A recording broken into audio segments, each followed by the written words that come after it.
ADO के GS का paper 39 number ना।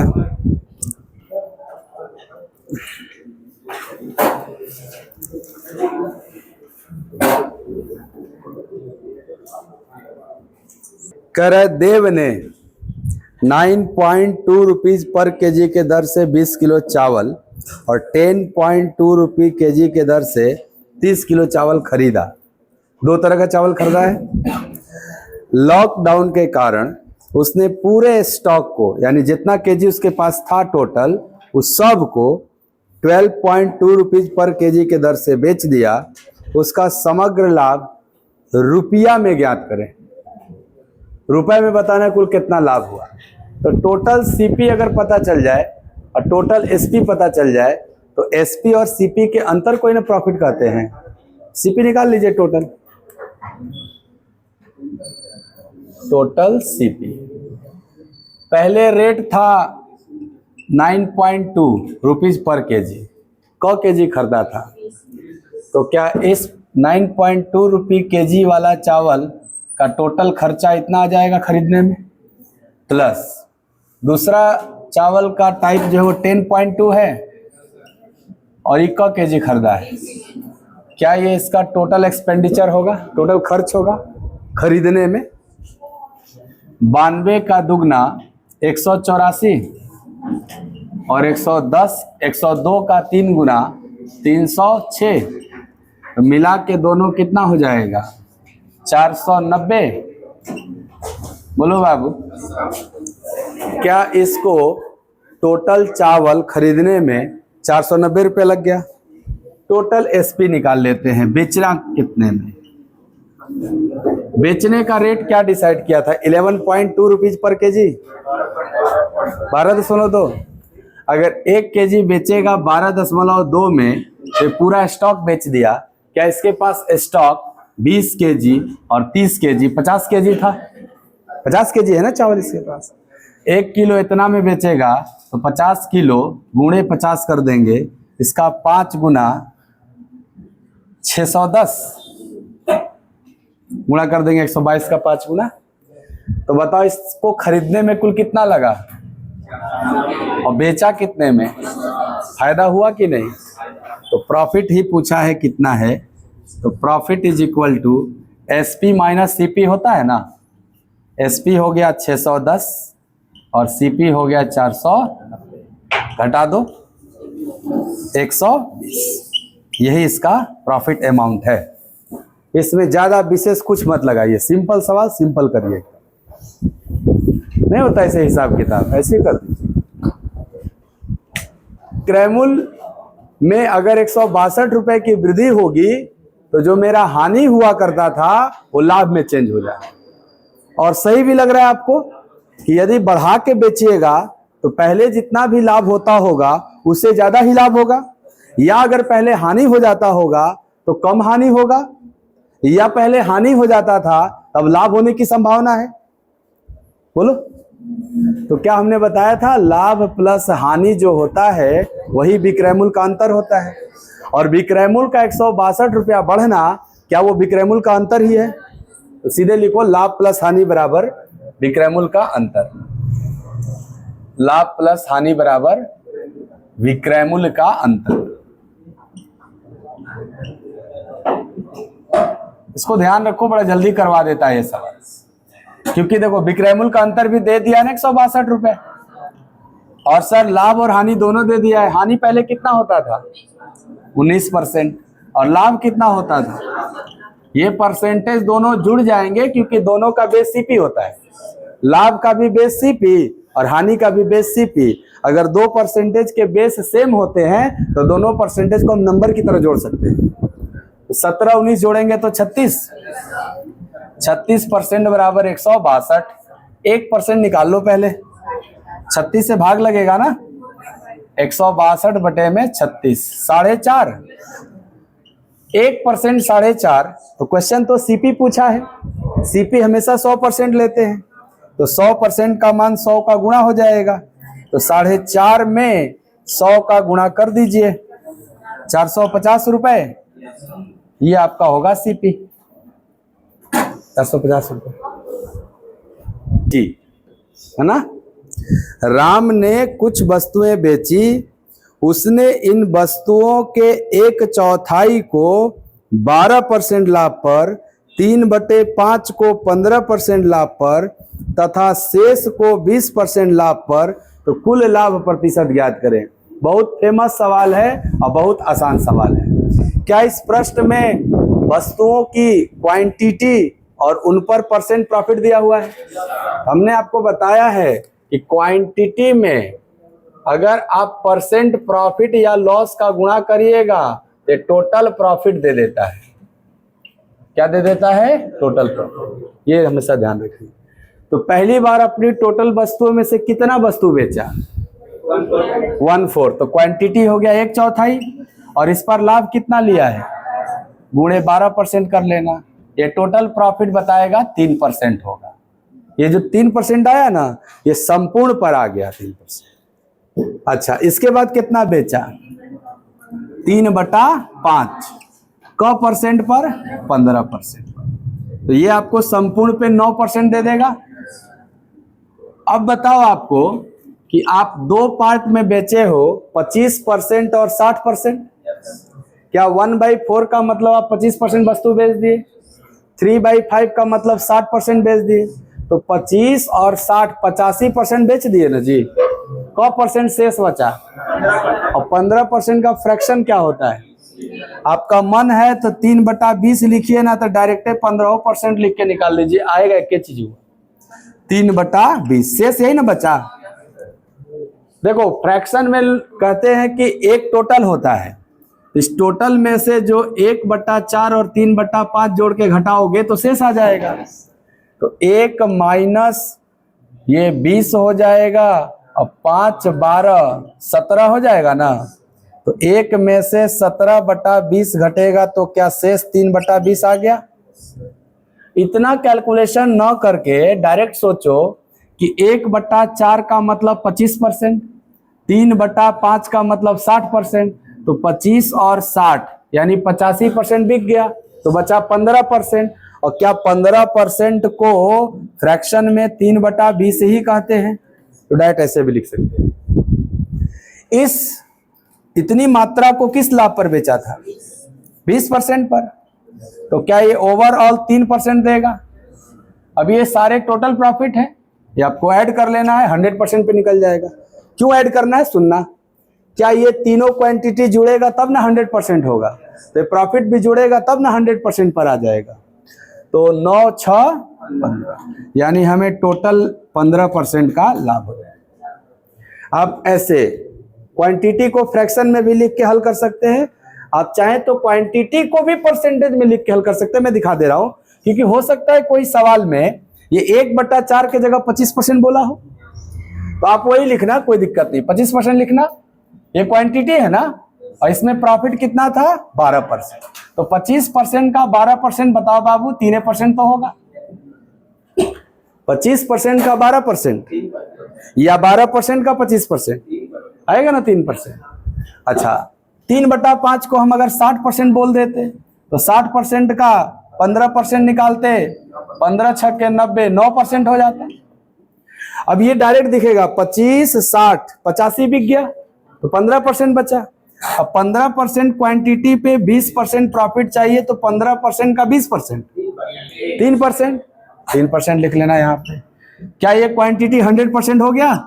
तो टोटल प्रॉफिट भी तो हो गया 9 6 15%। तो आपकी इच्छा, आप चाहे क्वांटिटी को परसेंटेज में लिख के हल करें या क्वांटिटी को फ्रैक्शन में लिख के हल करें, टोटल प्रॉफिट पे कोई फर्क नहीं पड़ेगा। बट याद रखना कि क्वांटिटी में गुणा करेंगे तभी टोटल निकलेगा, ये याद रखना होगा। पंकज 48 रुपए में कुछ पेंसिल खरीदता है।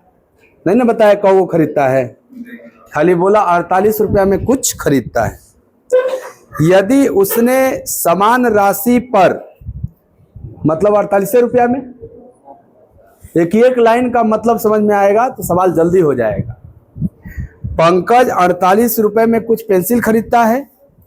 यदि उसने समान राशि पर, यानी 48 रुपया में ना, 4 और पेंसिल खरीद लिया होता तो प्रत्येक पेंसिल का मूल्य 1 रुपया कम हो जाता। उसने कितना पेंसिल खरीदा था? कितना सिंपल सवाल है। सवाल फिर से समझो। आप हैं, पंकज को हटाइए, आप अपने आप को सोचिए कि आप 48 रुपया में कुछ पेंसिल खरीदते हैं, हाँ, लेकिन हो क्या रहा है कि जितना खरीदते हैं उससे 4 को ज्यादा अगर खरीदने लगे 48 रुपए में, तो आपको एक पेंसिल का दाम 1 रुपया कम होने लगे। तो ये बताए जो 48 रुपया क्वांटिटी है, क्या इसमें एक पेंसिल का दाम और पेंसिलों की संख्या है? जैसे इमेजिन करो कि आप 48 का फैक्टर 12, 16 ये सब होता है ना, तो मान लो कि आप 12 पेंसिल खरीद रहे थे, तो क्या एक पेंसिल 4 रुपए का पड़ रहा था आपको? इस 48 रुपए में 2 फैक्टर है, दोनों का गुणनफल 48 है, और एक फैक्टर काम करेगा पेंसिल के संख्या के लिए और एक फैक्टर काम करेगा एक पेंसिल का दाम के लिए। सोचो, एक पेंसिल अगर 4 रुपए में मिल रहा है तो क्या मुझे 48 रुपए में 12 पेंसिल मिल सकता है? आपके दिमाग में आएगा सर आप कैसे सोच रहे हो कि एक पेंसिल 4 रुपया का मिल रहा है? देखो, हमारे पास जो ऑप्शन दिए हैं वो इंटीजर में दिए हैं, 12, 16 ऐसे ऑप्शन दिया हुआ है। तो क्यों सोचेंगे हम कि एक पेंसिल का दाम 3.5 रुपया होगा? क्या 3.5 से 48 कटेगा? तो नहीं सोच सकते हम। समझ में आ रहा होगा बात? आपको क्या, अगर एक पेंसिल 4 रुपए का होगा तब तो मुझे 12 पेंसिल ही मिलेगा 48 में, लेकिन अगर एक पेंसिल 3 रुपए का होगा तो 16 ही मिलेगा। क्या मुझे 4 पेंसिल ज्यादा मिलेगा? कितना ज्यादा मिलना चाहिए था उसको? 4। तो क्या हमने पहले 12 खरीदा था?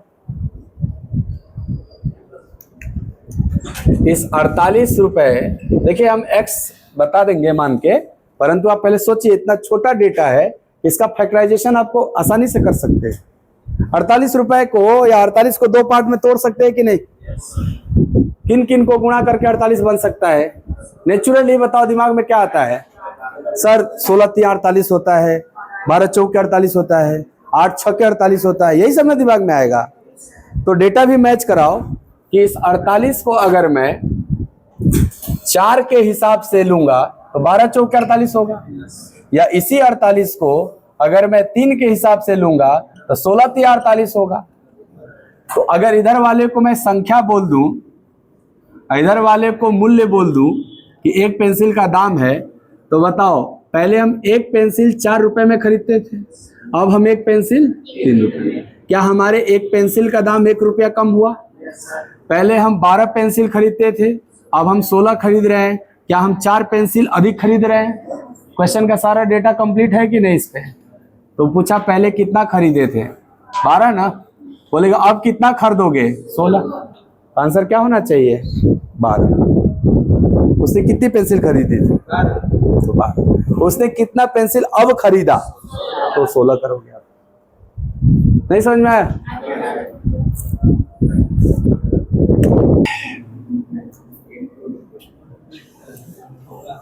अगर आपके दिमाग में बात नहीं आता है, हालांकि आना चाहिए, क्योंकि ये सब आने से, ये सब ना सिलेक्शन के पहले आइए जाता है। जब आपका सिलेक्शन होना रहेगा ना, तो उसके पहले तक आपका दिमाग इतना तो मैच्योर हो ही जाएगा, और अभी नहीं है तो समझो आप सिलेक्शन से भी दूर हो, और क्या। ठीक है, ये फैक्ट है कि जब आदमी सिलेक्ट होने वाला होता है ना, तो उसका दिमाग इतना काम करता है, हाँ? और अभी नहीं काम कर रहा है, इसका मतलब समझ रहे हो ना दादाजी? दिमाग काम कर रहा है तब तो हो ही जाओगे सिलेक्ट। उसने क्या पूछा है? पेंसिल की संख्या। तो जो पूछा है उसी को x मानते हैं, ताकि x का मान मेरा आंसर हो जाएगा सीधे। माना कि वो x पेंसिल खरीदता था। अगर x पेंसिल खरीदता था तो बताओ 48 रुपए में अगर x पेंसिल खरीदेगा तो क्या एक पेंसिल का दाम 48/x होगा? एक पेंसिल का दाम 48/x। अब वो 4 को ज्यादा पेंसिल खरीद रहा है, तो क्या अब 48 रुपए में 4 पेंसिल ज्यादा खरीदेगा तो x + 4 पेंसिल खरीदेगा ना? तो क्या अब एक पेंसिल का दाम 48/x + 4? पहले एक पेंसिल का दाम, अब एक पेंसिल का दाम का अंतर 1 रुपया रखना है कि नहीं रखना है? क्वेश्चन बोला ना 1 रुपए का अंतर आना चाहिए पेंसिल में। सॉल्व कर लो, x आ जाएगा। यहां भी मैं बोलूंगा कि इसको सॉल्व मत करने लगना, अगर गणितज्ञ बनोगे तो क्वाड्रेटिक इक्वेशन हो जाएगा और फिर टाइम बर्बाद हो जाएगा। यहां से बाई ऑप्शन ट्राई कर लो, क्योंकि एग्जाम में तो ये रहेगा ही ना ऑप्शन। x के लिए एक ऑप्शन 12 दिया हुआ है ना, यहां 12 रखोगे तो 12 से 48 कौ बार में, 4 बार में। ये 12 4 16 से 48, क्या 4 और 3 का अंतर 1 आ जाएगा? तो भाई option x is equal to 12 satisfied है, आंसर हो जाएगा। क्यों? तो देख लेना, एक फल विक्रेता ने 12 रुपए प्रति दर्जन के दर से 60 दर्जन सेब खरीदा। कै रुपया दर्जन के भाव से कै दर्जन खरीद लिया? क्या बात है। इसमें से 10 दर्जन सड़े हुए थे, तो 60 दर्जन लाया था और 10 दर्जन सड़ा हुआ था, और उसने उन्हें 8 रुपए प्रति दर्जन में बेच दिया। किसको? सड़ा हुआ को ना, सड़ा हुआ को दाम घटा के बेच दिया, और शेष को 15 रुपया दर्जन पे बेच दिया, तो उसे कितने प्रतिशत का लाभ हुआ? परसेंटेज में चाहिए अब। देखो, अगर आप रुपया में निकाल देते हो तो परसेंटेज में भी निकल जाता है, तो मैं दोनों बता देता हूं। पहले ऐसे देखो, जो दिमाग नेचुरल काम करेगा, आप कहोगे 12 रुपया दर्जन के भाव से 60 दर्जन खरीदा। खरीदा यानी सीपी की बात हो रही है। एक दर्जन कै रुपया? 12। कै दर्जन? क्या इसको टोटल खरीदने में 720 रुपया लग गया? अब देखो, इसको एक के बार में नहीं बेच रहा है, 2 पार्ट में बेच रहा है। जो गला हुआ है, सड़ा हुआ है, उसको कम करके बेच रहा है। तो एसपी निकालते हैं। ये जो 60 दर्जन है, इसको एक के बार में बेच दिया कि 2 पार्ट में बेचा? पहले कै दर्जन बेचा, तो कितना के भाव से? 8 के भाव से 10 दर्जन बेचा, प्लस 15 के भाव से 10 के बाद 50 दर्जन ना, तब है ना टोटल 60 हुआ। 80 और 750, 80 और 750 जोड़ दीजिए, 830 रुपया में बेच दिया हो। फायदा हुआ कि घाटा? सर खरीदने में तो 720 ही लगा था, बेच दिया 830 में, फायदा ना हुआ? फायदा कोई ना प्रॉफिट बोलता है। तो प्रॉफिट नहीं निकालना है, प्रॉफिट परसेंट निकालना है। प्रॉफिट परसेंट बराबर profit amount by CP amount into 100 होता है ना। चलिए, प्रॉफिट अमाउंट कितना होगा? सर सीपी से एसपी जितना ज्यादा होगा, इसी को ना प्रॉफिट कहा जाता है। तो 720 से 830 कितना ज्यादा है? 110 रुपया प्रॉफिट हुआ है। इसका मतलब आप कहोगे 110 है हमारा प्रॉफिट अमाउंट, 720 है हमारा सीपी अमाउंट, इंटू 100 कर दोगे तो परसेंटेज हो जाएगा, राइट? बहुत अच्छा। देखो ध्यान से, आपके पास है कि 0 से काटेंगे और सॉल्व करेंगे। दूसरा ये था कि सर हमको ये जो परसेंटेज निकालना होता है, वो यही तो निकालना होता है कि 720 का कितना परसेंट है 110, यही निकालना होता है। तो क्या 720 का 10% 72 है और 5% 36 हो जाएगा, तो 72 और 36 108 हो जाएगा। तो क्या 720 का 15% 108 होगा? और हमको 108 नहीं 110 चाहिए, यानी 15% से थोड़ा ज्यादा होगा। कई गो ऑप्शन 15% से ज्यादा दिया है? एक के को दिया है? कितना दिया है? 15 दशमलव लगा देंगे। एक के को दिया है तो 2 को दिया रहता तो यो चेक कर लेते कि 15 से कितना ज्यादा हो। 2 ना बचा था। इसका 1% करोगे तो 7.2 होगा, आधा परसेंट 3.6 होगा, ओहू का आधा 1.8 होगा, तो लगभग ये 0.25% बढ़ेगा। तो क्या 1525 तक पहुंच जा रहे थे? और 1525 तो हमको बताइए देगा कौन मारे कौन ना मारे। समझ गए? आसान था।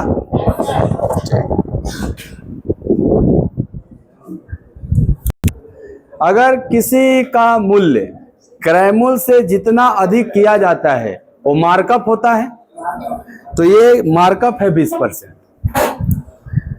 यदि उत्पादन की लागत 15% बढ़ जाती है, लागत मतलब कॉस्ट प्राइस होता है, बोल रहा है कॉस्ट प्राइस 15% बढ़ जाए, उत्पादन यानी जो प्रोडक्ट था उसका लागत बढ़ जाए, यानी पहले हम जितना में खरीदते थे अब 15% ज्यादा में खरीदेंगे वो सामान, और विक्रय मूल्य में 10% वृद्धि हो जाए, यानी पहले जितना में बेचते थे अब 10% ज्यादा में बेचेंगे, तो बताइए उसका प्रतिशत लाभ कितना परसेंट है। बहुत सिंपल सवाल है ये, ऐसा मैं कराया हूं आपको। लागत मूल्य मतलब सीपी, मान लो किसी का सीपी 100 यूनिट 100x है, ठीक, तो क्या इस पे जब मार्कअप लगाओगे तो एमपी बनेगा, मार्कअप लगाओगे तो एमपी बनेगा, और अगर एमपी पे डिस्काउंट नहीं दोगे तो क्या एमपी ही एसपी का काम करेगा। इस क्वेश्चन में डिस्काउंट दिया गया है, इसका मतलब एमपी ही क्या है, एसपी। अगर डिस्काउंट दे दिया जाता तो एमपी को कम करके बेचते, वो ना एसपी हो जाता। गुड, बताओ मार्कअप का परसेंट लगा था, दाम का परसेंट बढ़ाया था। अगर 20% मार्कअप लगाइएगा तो एमपी 120 कर दीजिएगा, और अगर बिना डिस्काउंट के बेचिएगा तो 120 में बेचिएगा। अब कह रहा है अगर प्रोडक्ट का लागत बढ़ जाए यानी सीपी क्या हो जाए, बढ़ जाए, का परसेंट, तो 100x में जो मिला करता था क्या वो 115x में मिलेगा, बढ़ गया तो। और जितना में बेचते थे क्या उसको भी हम बढ़ा के बेचना चाहते हैं, का परसेंट, यानी हम 120x में बेचते थे तो 10% बढ़ाएंगे, इसका 12 बढ़ जाएगा ना, 120 का 10% 12, ये 12 बढ़ेगा ना। 132x में बेचाएगा, कितना में खरीदे, कितना में बेच दिए, फायदा हुआ क्या, कितने का, यही प्रॉफिट हमें परसेंटेज में बताना है।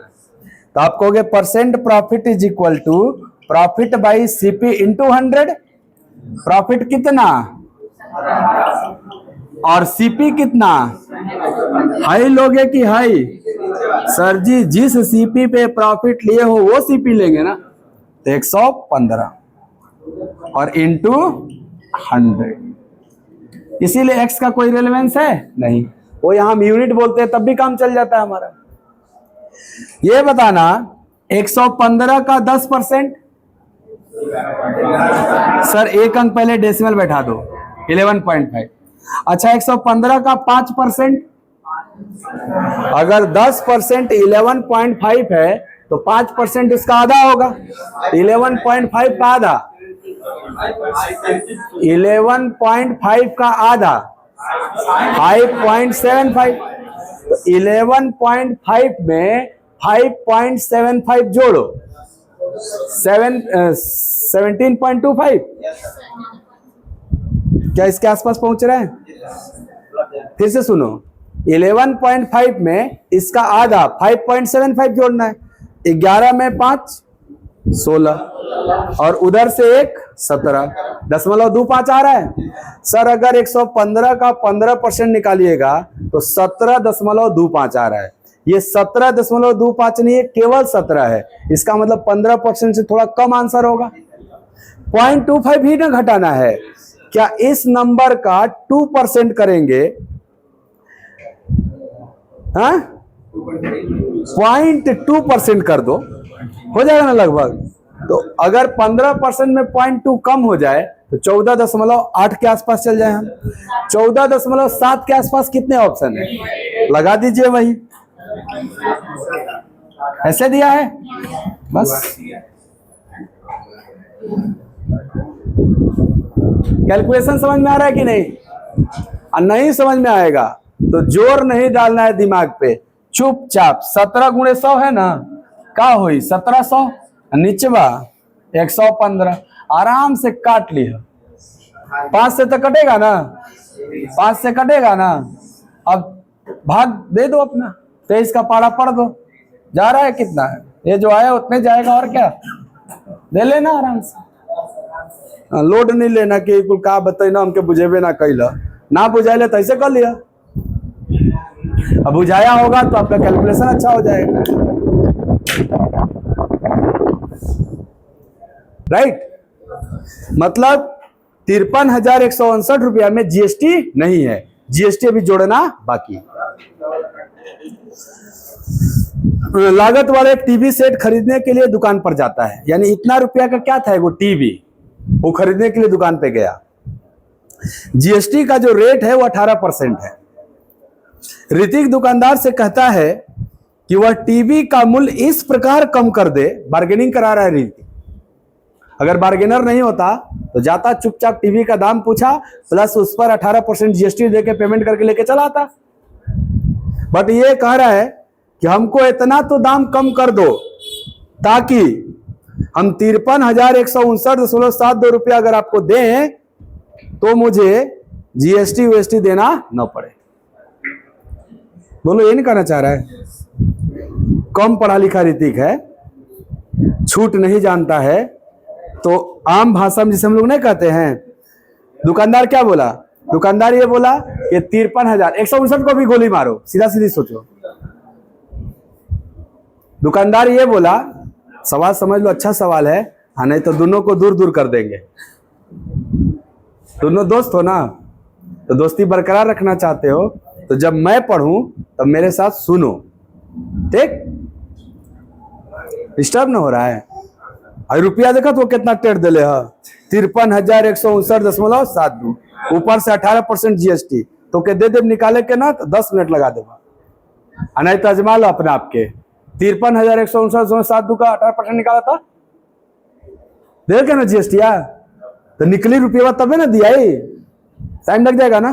और मैं सवाल भी पढ़ रहा हूं, कैलकुलेट भी कर रहा हूं ताकि तुमको मैं समझा सकूं।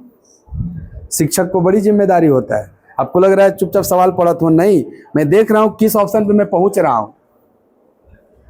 अगर मैं पहुंच जाऊंगा अंदर अंदर तब ना तुमको अच्छा से स्मूथली बता पाऊंगा, नहीं तो गुड़गोबर ना हो जाए। अपने फंस गई ना निकाले में 18%। समझो बात को, ठीक है? डिस्टर्ब नहीं करो।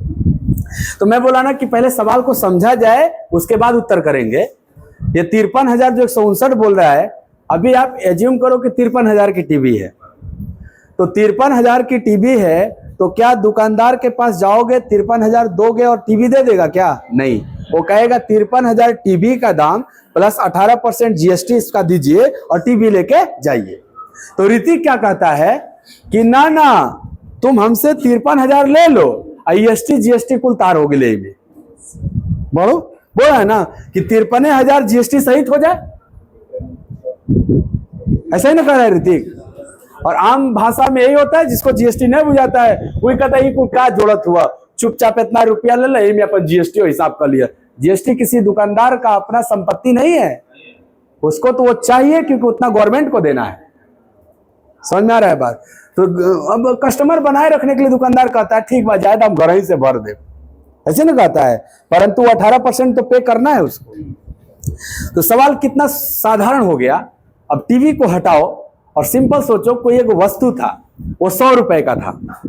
पहले 100 पे सोचो कि कोई एक वस्तु था, वो 100 रुपए का था, लेकिन उस वस्तु को खरीदने जाएंगे तो हमें 18% टैक्स पे करना है। तो वो वस्तु हमें कितने में मिलेगा? जब हम 100 रुपया देंगे तो वो बोलेगा इस पे 18% जीएसटी, बिल बनाते समय तो 100 रुपए का 18%, 18 रुपया जीएसटी लेगा वो आपसे, और आपका बिल जो बनाएगा फाइनल 118 रुपए का बनाएगा। तो आप 118 रुपये दीजिएगा तब न वस्तु लेके आइएगा। ऋतिक क्या कहता है कि हम 118 नहीं देंगे, हम 100 रुपया देंगे और अपना जीएसटी में कर लीजिए, इंक्लूड कर लीजिए। समझ गए बात? तो बताना है कि ऋतिक को क रुपए का छूट मिला, यही प्रश्न है। हाँ, परसेंट बताना है। तो हम 100 इसीलिए लेके चले कि आप थोड़ा पहले 100 पे सोचो, उसके बाद 100 के जगह क्या कर देंगे, 53,159 रख देंगे, हिसाब वही हो जाएगा हमारा।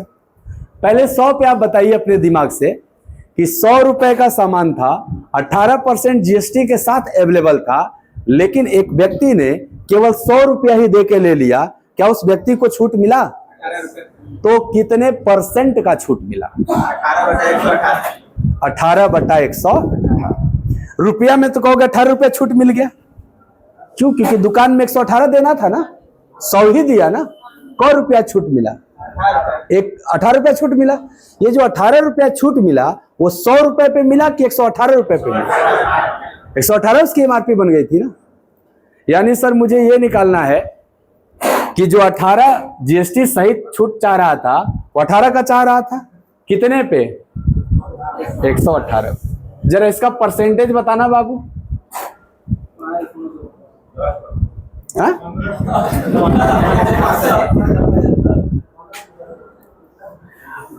सॉल्व करके बताइए और ऑप्शन भी देख लीजिए, आपको मदद भी मिलेगा। एक है 17, एक है 14, एक है 15, एक है 16, ऐसे ऑप्शन है ना। बताइए 17 आएगा, 14 आएगा, 15 आएगा, 16 आएगा? 15 आएगा। अच्छा 15 16 कुछ आएगा कितना? लगभग हो गया आंसर क्या? तो टिबिया का दमवा कहां गया हो?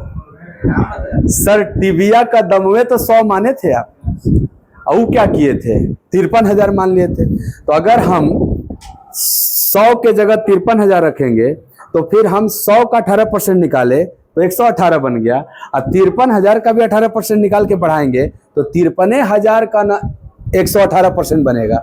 तो क्या ऊपर और नीचे दोनों जगह 53,000 रहेगा?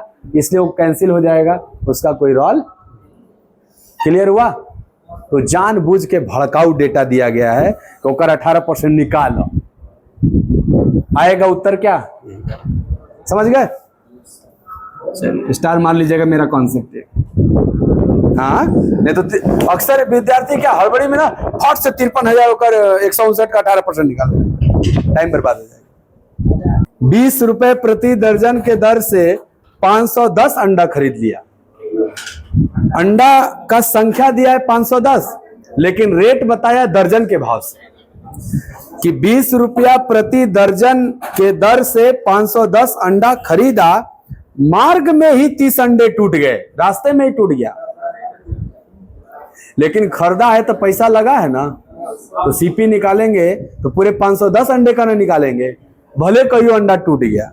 चलो कह रहा है कि 20% लाभ प्राप्त करने के लिए उसे शेष अंडों को किस दर पर बेचना चाहिए।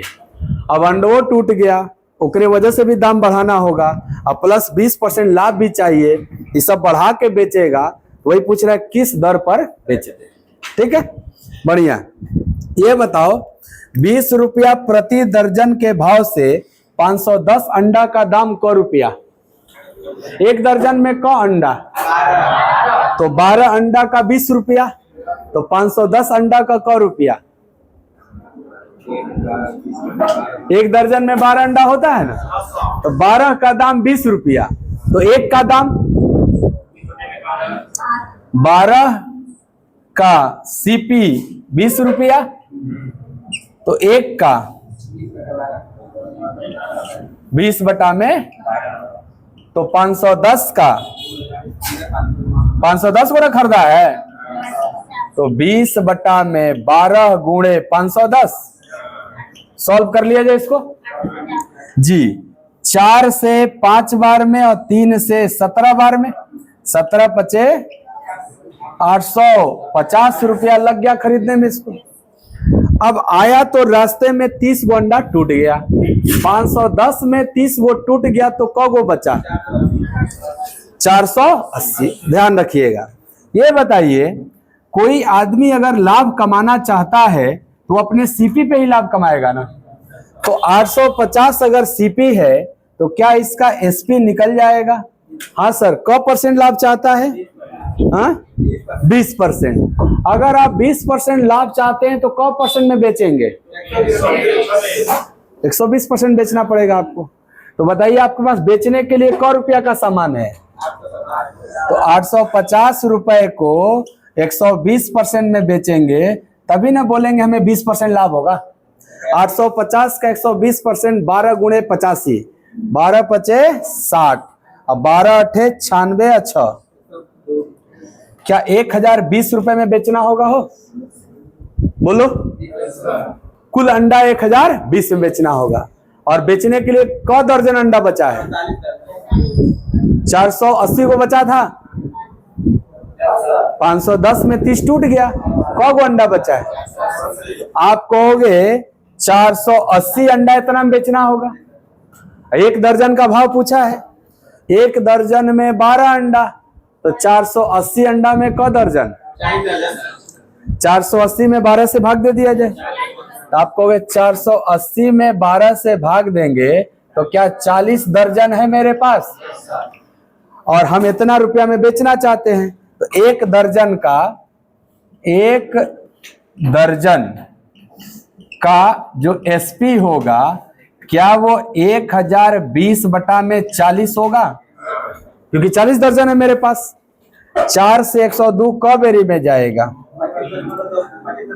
25.5, तो 25.5 रुपया दर्जन बेचना होगा।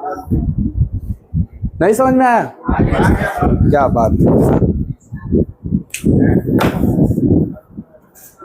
हिसाब 3 टाइप का केक खरीद रहा है। 900 रुपए में कौ गो केक खरीद रहा है? 3 टाइप का केक खरीद रहा है। नहीं होता ना अलग अलग टाइप का केक? तो बोल रहा है कि टाइप 1 केक, अच्छा 3 गो टाइप 1 केक खरीद रहा है और 6 ठो टाइप 2 केक खरीद रहा है, यानी केवल 2 ही टाइप का केक खरीद रहा है, टाइप 1 और टाइप 2। उसकी संख्या दिया हुआ है कक्का गो खरीद रहा है। टाइप 1 केक जो है वो 3 पीस ले रहा है, और टाइप 2 केक जो है वो 6 पीस ले रहा है। क रुपया में? ओकरे पास कुल क गो केक हो गया हो? कुल क रुपया में खरीदा? तो 1 गो केक क रुपया में खरीदा? सब फेल हो गए। कैसे जान गए वो केक 100 रुपया का? सुनो ध्यान से, 3 गो केक टाइप 1 है, मान लो चॉकलेटी है, एगो वेनिला है, अलग मान लो। तो 3 केक खरीद लिया एक टाइप का, और 6 गो केक खरीद लिया दूसरे टाइप का, तो 9 केक हुआ ना। 9 केक खरीदने में 900 रुपया लगा, और मैं पूछ रहा हूं 1 केक क रुपया में खरीदा? हाँ गुड, ऐसे बोलो, हमको नहीं पता, अभी यही सुनना चाह रहे हैं। ये नहीं कि 9 केक 900 में, तो 1 केक 100 रुपया। तो आगे काहे के पूछी तब कोनो आंसर है ना जी सीधे। हाँ अभी नहीं पता आपको, वो पता करने के लिए डेटा दे रहा है। देखो क्या कर, 15% के लाभ पर टाइप 1 केक को बेचता है और 10% हानि पर टाइप 2 को बेचता है, उसे समग्र लाभ 30 रुपया का हुआ। तो टाइप 1 और टाइप 2 केक का दाम बताओ क रुपया है? एगो टाइप 1 का दाम क रुपया है और एगो टाइप 2 का दाम क रुपया। ये आसान तो है। टाइप 1 को कैसे बेचा? 15% लाभ, और टाइप 2 को, पहले सुनो बाद में लिखेंगे हम। आपके पास 2 वेराइटी है, टाइप 1 टाइप 2। एक पर आपको प्रॉफिट हो रहा है 15% और एक पर आपको लॉस हो रहा है 10%, और टोटल मिला के 30 रुपया लाभ है, और आपको बताना है कितना कितना का था। तो मैं आपको एलिगेशन से भी बताया हूं, इक्वेशन से भी बताया हूं, शिफ्टिंग मेथड भी बताया हूं। शिफ्टिंग वाला सुनो ध्यान से, बहुत मजेदार ओरल तरीका होता है। इमेजिन करो कोनो एगो का ये 10% हानि है और ये 15% लाभ है। काश ये भी 15% लाभ होता, काश ये 10% हानि वाला भी 15% लाभ होता, तो क्या पूरे पे 15% लाभ होता? अब पूरा 900 का है, तो 900 का 15% 135 रुपए का लाभ हो जाता। लेकिन तुम्हें कितने रुपए का लाभ हुआ? कितना एक्स्ट्रा होने लगा? क्यों? क्योंकि 10% हानि वाले को 15% लाभ पे लेके आ गए। कितना परसेंट बढ़ा दिए? 10% हानि को 15% लाभ में लेके चलाए, कौ परसेंट बढ़ा दिए? खाली 10% बढ़ाएंगे तो 0, और 15 बढ़ाएंगे तो लाभ, तो 25% बढ़ा दिए। इस 25% की वजह से 105 रुपया। अगर 25% का मान 105, तो 100% का मान 420, यानी टाइप 2 केक था वो 420 रुपए का पड़ा था, क पीस था? अगर 6 पीस 420 रुपए का पड़ा तो एक पीस 70 टाइप 2 का दाम है। कई ऑप्शन में 70 है, लगा लो ऐसे। एगो 70 वाला एक को ना है कोनो, ये तरीका होता है ओरल आपका। अब आप कहोगे हमको इच्छा है कि 70 के बगलिया में क्या दिया हो, ऊ कैसे आएगा? ध्यान से सुनो, 420 रुपए टाइप 2 का दाम है तो बाकी 480 टाइप 1 का ना होगा, क्योंकि 900 था ना पूरा। तो 480 में 3 पीस खरीदे थे ना, एक पीस 160, ऐसे आ जाएगा 160। फिर से लिख देता हूं कि क्या मैं बताया था। ये जो टोटल कॉस्ट प्राइस है इसका आप कोनो एगो निकाल लो, या तो 15 या तो 10। 15 पे तो अभी बता दिया, 10 पे लिख देता हूं। मान लो यहां 10% निकाल लेते तो क्या 90 आता? अब ये बताना कि आपने 10% हानि और इसको भी आपने 10% कर दिया हानि, तो क्या इसको आपने 25% गिरा दिया? तो 25% गिराने की वजह से आपको 90 रुपए की हानि हो गई, जबकि होना कितना है 30 रुपया लाभ। तो 30 रुपया लाभ को 90 रुपए हानि पे लाना है, क रुपया कम हो गया। तो क्या हम जो 25% गिराए थे इसका मान 120 रुपया है? ये कैसे आ रहा है 120? 90 प्लस 30, बताओ 100%, 480। ये जो 100% है क्या वो 3 केक का दाम है? क्योंकि टाइप 1 हमने 3 को ना खरीदा था, तो एक केक का दाम 480 बटा में 160 रुपया। अगर एक वो निकल गया तो दूसरा निकाल लोगे आप कि अगर 480 ये है तो दूसरा वाला टाइप 420 रहा होगा, तबे ना 900 होगा जी। हमें को खरीदे थे, एगो का, ऐसे निकल जाएगा आपका। और जो बताए थे ज्यादा आसान लगा होगा क्योंकि वो हमने लाभ ही कर दिया था। ये हानि वाला तनी तकलीफ करता है आपको, ये वाला बता दे, वो वाला समझ में आ गया था ना? फिर से सुनो, 2 टाइप है आपके पास, एक पे आपको 15% प्रॉफिट हो रहा है और एक पे आपको 10% लॉस हो रहा है। मैं कह रहा हूं कि जो 10% लॉस हो रहा है इस पे भी 10% लॉस दे दो, तो क्या संपूर्ण पे 10% लॉस होगा? तो अगर मैं इसको 10% लॉस में लाऊंगा, क्या मैं 25% घटा रहा हूं? यही समझो, 0% प्रॉफिट, उसके ऊपर ना 15% प्रॉफिट। अब मुझे जाना है 10% लॉस, तो मैं 15 से प्लस 15 से माइनस 10 पे आना चाहता हूं। कितना डाउन होऊंगा? 25% गिर रहा हूं मैं। तो ये समझ में आ गया कि जो आप 15% प्रॉफिट को यानी प्लस 15 को माइनस 10 में लाओगे तो 25 का चेंज ले रहे हो, ये याद रखना है खाली। इस पे 10% लॉस था, मैंने इस पे भी 10% लॉस कर दिया, क्या पूरे आइटम पे 10% लॉस होगा? पूरे आइटम कितने का था? तो 900 का 10% 90 रुपए का लॉस होगा, जबकि आपको ओवरऑल 30 रुपया फायदा हुआ है। ये 90 रुपया लॉस कर दिया, तो बताओ अगर 90 रुपया लॉस हो गया और मुझे 30 रुपया फायदा चाहिए तो कितने का चेंज होगा? 90 माइनस में है हम और मुझे प्लस 30 चाहिए, कितने का चेंज करना पड़ेगा? 120 का। किसकी वजह से? और जो 25% डाउन हुआ था, इसीलिए हमने 25% का मान 120। अच्छा, ये जो वैल्यू आ रहा है 480, ये किस वाले केक का दाम आ रहा है जिसको आपने चेंज किया था? टाइप 1 को ने चेंज किए थे, इसलिए टाइप 1 का दाम आ रहा है और ये टाइप 2 का दाम हो जाएगा। दोनों में कर सकते हो, टाइप 1 टाइप 2 दोनों एज्यूम कर सकते हो। इस सवाल को आप एलिगेशन से भी कर सकते हैं। कैसे? 2 टाइप का केक है ना आपके पास, पहले वाले टाइप पे क्या % प्रॉफिट हुआ है? प्रॉफिट को प्लस में लिखिएगा, दूसरे वाले टाइप पे हानि को माइनस में लिखिएगा, नहीं तो पता कैसे चलेगा कौन लाभ है कौन हानि। यहां बीच में ना टोटल प्रॉफिट या लॉस जो होगा वो लिखना। तो टोटल प्रॉफिट हुआ है ना आपको क रुपया, यहां तो हम परसेंटेज में लिख रहे हैं ना, तो उसको भी परसेंटेज निकाल लो। ये बताओ 30 रुपए का जो टोटल प्रॉफिट हुआ वो 900 पे ना हुआ? 900 का ना आप खरीदे थे और बेचे हैं तो 30 रुपया का लाभ हुआ। 30 रुपए का लाभ किस पर हुआ? 900 पर ना। ये परसेंटेज में निकाल लो, रहने दो ना, 10/3 कर सकते हैं क्या?